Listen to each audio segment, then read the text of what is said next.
klausimas į studiją. Kodėl šiandien dienai yra tokia populiari ezoterika, meditacijos, kvėpavimai, visi ieško atsipalaidavimo. Ogi todėl, kad yra nepatenkinti šiuo momentu, o būtent savo būseną, sveikata, galbūt santykių eiga, ten, kur dirba ir kiek uždirba.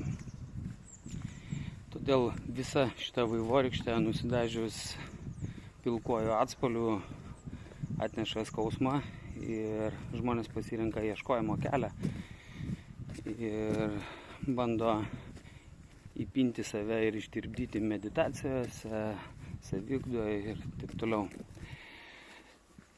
Tai mintis tame, kad tai kaip ir pavartojus alkoholio, kad tuo metu atrodo lyg tai atleidžia, kaip ir gerai, o po kurio laiko vėl detoksikacija ir problemos psichologinės ir fizinės išlieka. Taip kad